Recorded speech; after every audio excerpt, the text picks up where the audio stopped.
আপনারা চাকরি বাকরি করেন না সবাই? ইয়া আল্লাহ,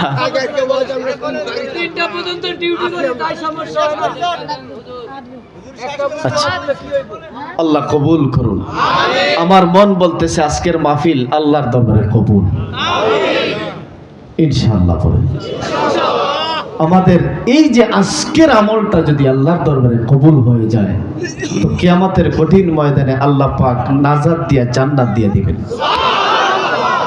আখলিস দীনাকা ইয়াকফিকাল আমালুল কলিল। আল্লাহর কাছে ইখলাসের সাথে যে আমলটা করা হয় সেটা নগণ্য হোক, ছোট্ট হোক, কম হোক, এটা আল্লাহর কাছে অনেক দাম। সুবহানাল্লাহ। ভাইরা আমার, বলতেছিলাম আমার বড় ভাইয়া সন্ত্রাস বাহিনী নিয়ে বেষ্টনী দিয়া দিল মাদ্রাসা, মনে আছে? এবার আমি 2 তলা থেকে দেখতেছি মুসলমানরা। আমার বড় ভাইকে ফোন দিলাম, ভাইজান তুমি চলে যাও, ঝামেলা করবা না, ঝামেলা করবা না। আমার বড় ভাই আমাকে অকথ্য ভাষায় গালিগালাজ করতেছে, শয়তান। আমাদের বাপ দাদাদের ধর্মের মধ্যে চুনকালি লাগায়া আজকে মুসলমান হয়ে গেলাম, তোমাকে এমনি ছেড়ে দিব না। আমার সামনে আসো, তোমার 12টা বাজিয়ে দিব। আমাকে অকথ্য ভাষায় গালিগালাজ করতেছে। আমি ডাক দিয়ে বললাম, ভাইজান আমাকে গালি দিও না, কারণ একই মায়ের পেট থেকে আসি, ঠিক কিনা? বাইরে আমি সব জ্ঞানে স্বেচ্ছায় কালেমা পড়ছি রে ভাই, এটা ইসলাম ধর্ম, শান্তির ধর্ম। সুবহানাল্লাহ বললেন? ইসলাম ধর্ম শান্তির ধর্ম ভাই, প্রতিশোধের ধর্ম না। ভাই তুমি গালি দিয়েছো, আমি তোমাকে গালি দিব না। ইসলাম গালি শিক্ষা দেয় না, কথা বলেন না কেন?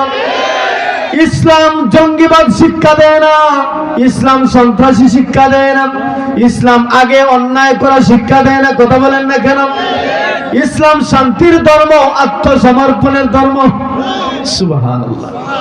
বাইরে আমি তোমাকে গালি দিব না, তবে ভাইজান আমি তোমাকে দাওয়াত দিচ্ছি, তুমিও কালেমা পড়ে মুসলমান হয়ে যাও।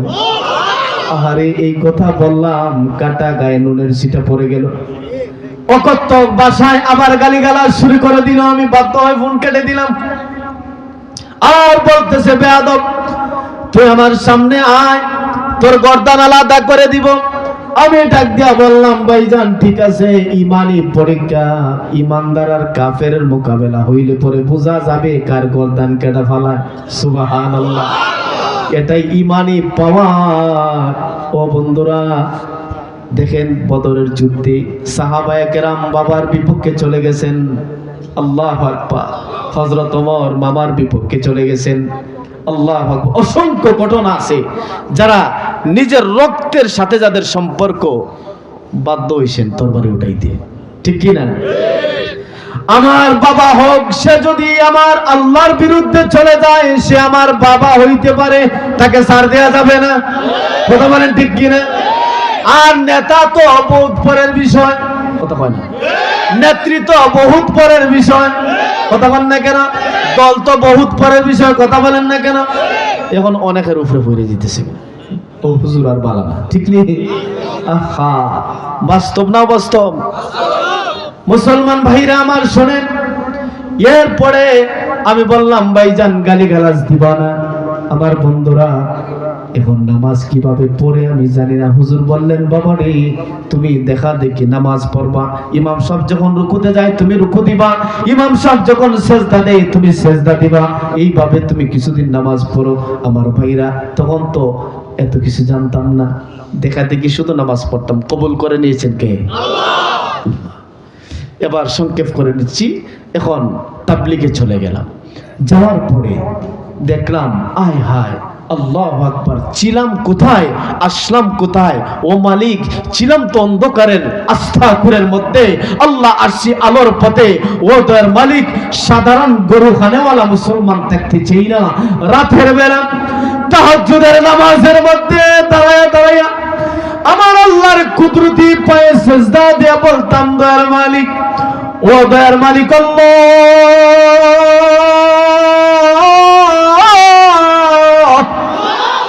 একটা ডাক দেন না আল্লাহ।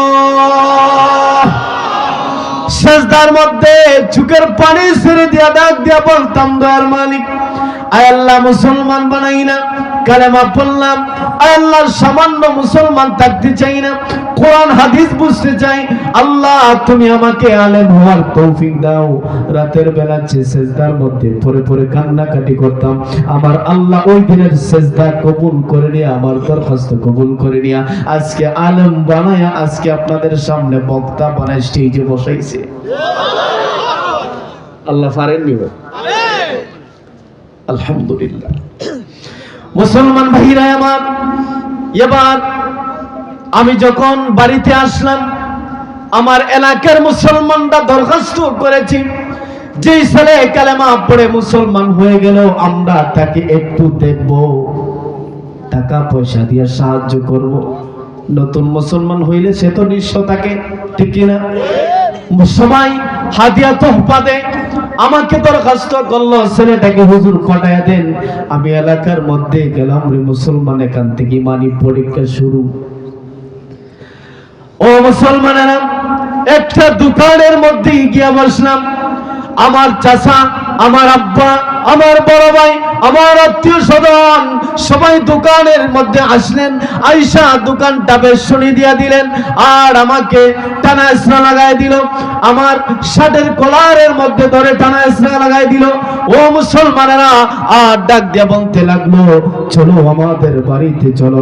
আমি ডাক দিয়া বললাম, না না না, তোমরা হিন্দু, তোমরা বিধর্মী, আর আমার পরিচয় আমি ইমানদার, আমি মুসলমান, তোমাদের সাথে আমার আর কোনো সম্পর্ক, জুড়ে বলেন সম্পর্ক।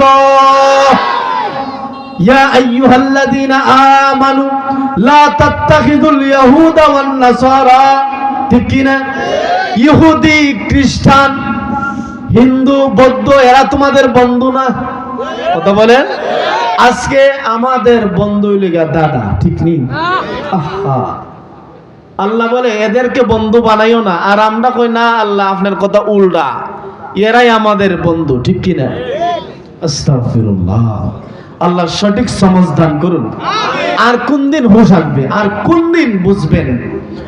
ও মুসলমানেরা, আমি ডাক দিয়া বললাম, না না, আমি তোমাদের বাড়িতে যাব না, আমি এখন ইমানদার, আমি এখন মুসলমান, আমি যাব না। তারা আমাকে জোর করে নিয়ে যাবে। এখন একটা পরিবেশ গোলাটা হয়ে গেল, তারা আমাকে জোর করতেছে, আমি যেতে চাই না। এখন মুসলমান যারা ছিল তারা বলল, আমরা নিয়ে যেতে দেব না।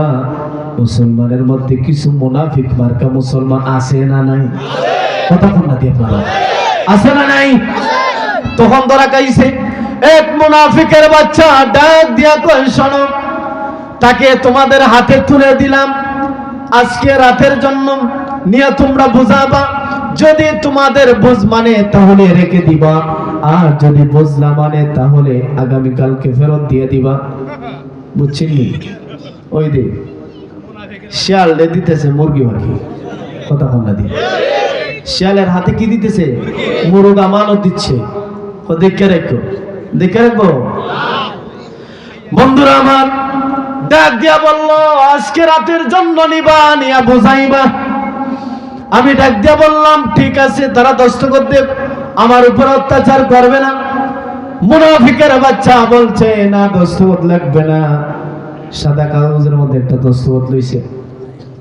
ও মুসলমানেরা, আল্লাহর কসম, আল্লাহর কসম শুনে, এই মুসলমানদের কাছ থেকে যখন আড়ালের মধ্যে চলে গেলাম, এইখান থেকে মুসলমান আমার উপরে অত্যাচার করা শুরু করে দিল। যখন আড়ালের মধ্যে চলে গেলাম, একজন আমাকে লাঠি মারে, আর একজন ঘুষি মারে, আর একজন চর লাগায়। এইভাবে মারতে মারতে তারা আমাকে বাড়ির মধ্যে নিয়ে উঠাইল।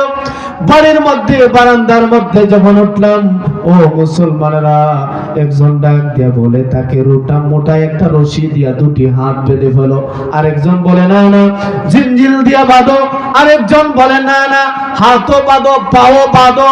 এইভাবে বলতে দেরি মুসলমানেরা আমার দুটি হাত পিছন দিকে নিয়ে একত্র করে বেঁধে ফেলছে রে মুসলমান, দুটি পা একত্র করে বেঁধে দিল। ও আল্লাহর গোলামরা শুনেন, এইভাবে দুটি হাত দুটি পা বাইদা মুসলমানেরা আমাকে একটা খাটের উপরে নিয়ে শোয়াইল রে মুসলমান। খাটের উপরে শোয়াইয়া আমাকে এই খাটের উপরে তারা নির্যাতন করতে লাগলো। সারা রাত চলে গেল। যখন প্রস্রাবে ধরে 10 জন 20 জন আমাকে গার্ড দিয়া প্রস্রাবে নিয়ে যায় মুসলমানেরা। আর আমি আমার মালিককে ডাক দিয়া বললাম, ও দয়ার মালিক রে, আমাকে এইভাবে অত্যাচার করে, আমাকে নির্যাতন করে, ও আল্লাহ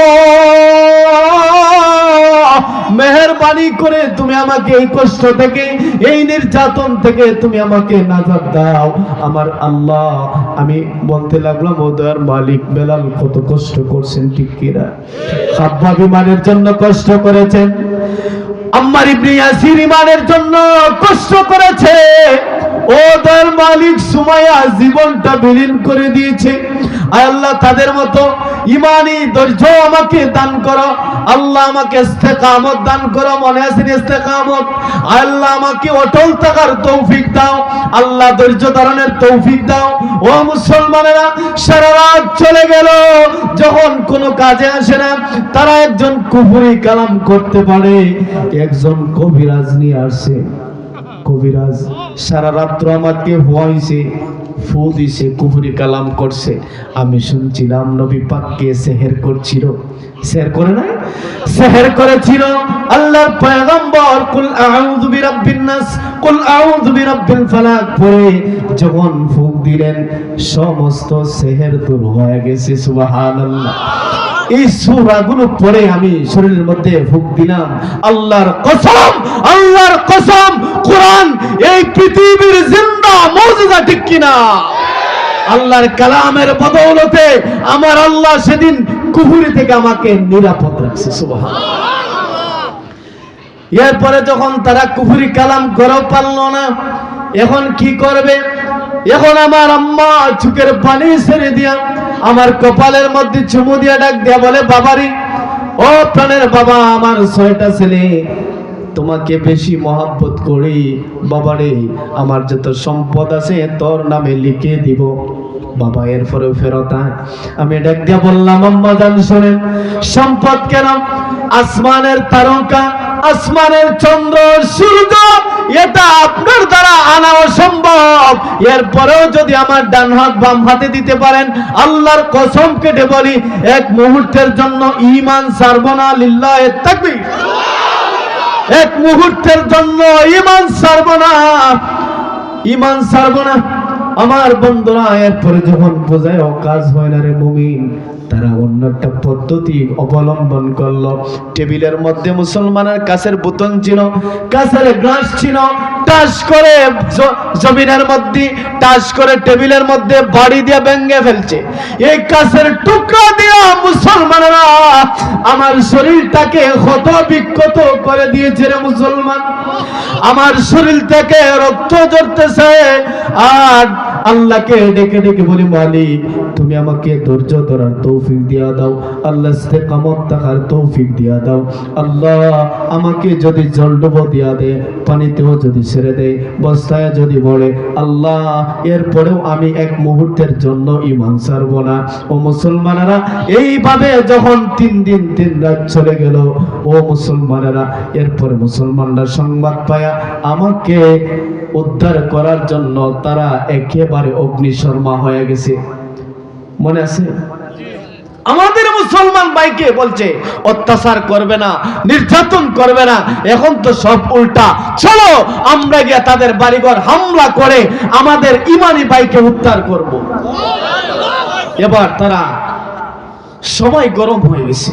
এখন একজন বলতেছে, শুনেন, যেহেতু আল্লামা আনোয়ার হুসাইন ওনার মাধ্যমে মুসলমান হয়েছে, আমরা হযরতকে জানাই দিই। হযরত যা ভালো মনে করেন তাই করবেন। এবার হুজুরকে জানানো হলো। হুজুর, আল্লাহু আকবার। হুজুর যখন এসপি সাহেবকে ঠেলা দিলেন, ধাক্কা দিলেন। ধাক্কা দেওয়ার পরে 2টা মোটর সাইকেল নিয়ে আমাদের বাড়িতে 4জন পুলিশ চলে গেছে। গিয়া আমাকে দেখলো, আমার হাত পা পিছন দিকে বাঁধা, রক্তাক্ত অবস্থা। আমাকে একটা গাড়িতে উঠালো, আমার আব্বাকে উঠাইয়া তারার মধ্যে নিয়ে গেছে। নিয়ে যাওয়ার পরে দারোগা সাহেব ছিলেন কিশোরগঞ্জের মুসলমান। তিনি বললেন, আহা ছেলেটাকে কি করছো তোমরা, কি হালত করছো? আমি ডাক দিয়ে বললাম, দারোগা সাহেব এরা দিন বোঝে না, ঠিক কিনা? এরা দিন বোঝে না। নবী তায়েফে গেলেন, তারা মারলো।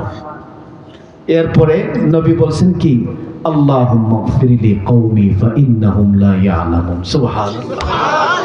আল্লাহ, এরা বুঝছে না। এরা কি করছে না? আল্লাহ বুঝে নাই। আমি আশাবাদী, আল্লাহ এদেরকে যদি এখন 2 পাহাড়ের মাঝখানে নিষ্পেষিত করে দিই, তাইলে আমি দাওয়াত দিব কাদেরকে? আমি আশাবাদী এদের পরের প্রজন্ম দলে দলে কালেমা পড়ে মুসলমান হবে।